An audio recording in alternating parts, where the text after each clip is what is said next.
Hello বন্ধুরা, সবাই কেমন আছেন? আপনারা হয়তো আমাকে দেখতে পাচ্ছেন না, কারণ এখন রাত্রেবেলা। আমরা রাত্রেবেলায় উঠে দোকানে যাচ্ছি, কারণ আজকে আমাদের নৌকা প্রোগ্রাম, মানে টোটাল 4টা প্রোগ্রাম, এবং আজকে 144 দ্বারা জারি করা আছে। তো আমাদের খুবই সতর্কতামূলক কাজ করতে হবে। প্রথমেই আমরা দোকানে গিয়ে আমাদের শ্রীমঙ্গল একটা প্রোগ্রাম আছে, সেই প্রোগ্রামে আমরা মালগুলো পাঠাচ্ছি, কারণ 144 দ্বারা জারি করা আছে। আমাদের যে কোনো মূল্যে শ্রীমঙ্গলে আগে মালটা পাঠাবে, তো আমরা শ্রীমঙ্গলে মালটা পাঠিয়ে দিলাম। তারপর আমরা মাল নিয়ে চলে আসলাম নৌকা ঘাটে। দেখেন এখান থেকে মিঠামইন যাবে, আজকে কিন্তু 144 দ্বারা জারি করা আছে। তো আমরা গাড়ি এসে দেখি অনেকগুলো নৌকা আজকে মিঠামইন যাবে, প্রায় 15 থেকে 20টা নৌকা যাবে যে মিঠামইনের উদ্দেশ্যে। আমাদেরও 2টা নৌকা ছিল, বাট একটা নৌকা বাতিল হয়ে গেছে, মানে একটা প্রোগ্রাম বাতিল হয়ে গেছে। তারা বয়ে 144 যারা জারি করা আছে সেই জন্য তারা যায়নি, তারা প্রোগ্রামটি ক্যান্সেল করে দিয়েছে। এবং একটা নৌকা আমাদের যাবে এখান থেকে। তো আমরা ঘাটে চলে আসলাম, এসে দেখেন ওইখানে অনেকগুলো নৌকা আজকে যাবে মিঠামইন। তো আমরা আমাদের নৌকার কাছে চলে আসলাম, নৌকাটা আসতেছে। তো আমাদের নৌকাটা এখনও আমাদের মানে ঘাটে এসে লাগেনি।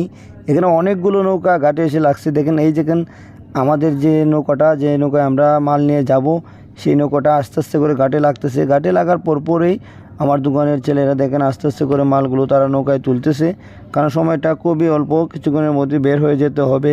কারণ আজকে তো আপনারা জানেন যে 144 দ্বারা জারি করা আছে, সরকার 144 দ্বারা জারি করছে, কোনোভাবেই বাসা থেকে বের হয়ে যাবে না। তারপরও এখানে অনেক নৌকাগুলো মানুষে হয়তো আগে থেকে বুকিং দিয়ে রাখছিল, যার জন্য তারা আজকে বাধ্য হচ্ছে যাওয়ার জন্য। তো আমাদের নৌকাটা দেখেন কমপ্লিট হয়ে গেছে, তো কিছুক্ষণের মধ্যেই চলে যাবে এখান থেকে মিঠামইনের উদ্দেশ্যে। আসলে এটা হলো আমাদের হবিগঞ্জের ঐতিহ্যবাহী কালাডুবা নৌকা ঘাট। এখান থেকে প্রতিদিন মানে মিঠামইনের উদ্দেশ্যে নৌকা যায়। তো আজকে আমাদের টোটালি 4টা প্রোগ্রাম ছিল।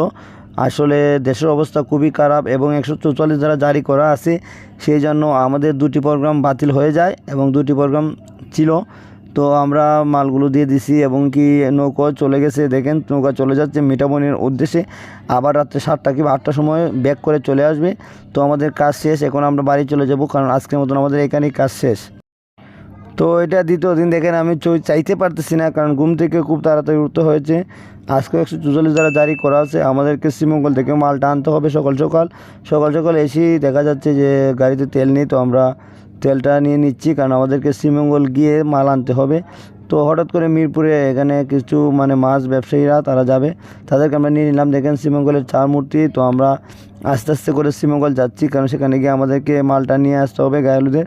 তো আমরা শ্রীমঙ্গল চলে আসলাম। এসেই আমরা কি করলাম, আমরা নাস্তা করে নিলাম একটা হোটেলে। দেখেন তো সকাল গেছি, তো সেই জন্য নাস্তাটা করে নিলাম। আগে নাস্তা করে আমরা বিয়ে বাড়িতে চলে এসেছি। এখন আমরা গাড়িতে মালগুলো তুলে আমরা হবিগঞ্জের উদ্দেশ্যে রওনা দিব। মালও তোলা হয়ে গেছে, দেখেন হবিগঞ্জের উদ্দেশ্যে আমরা রওনা দিচ্ছি। যদি আমাদের ভিডিও ভালো লাগে অবশ্যই লাইক কমেন্ট শেয়ার করবেন এবং আমাদের চ্যানেলটিকে সাবস্ক্রাইব করতে কিন্তু ভুলবেন না।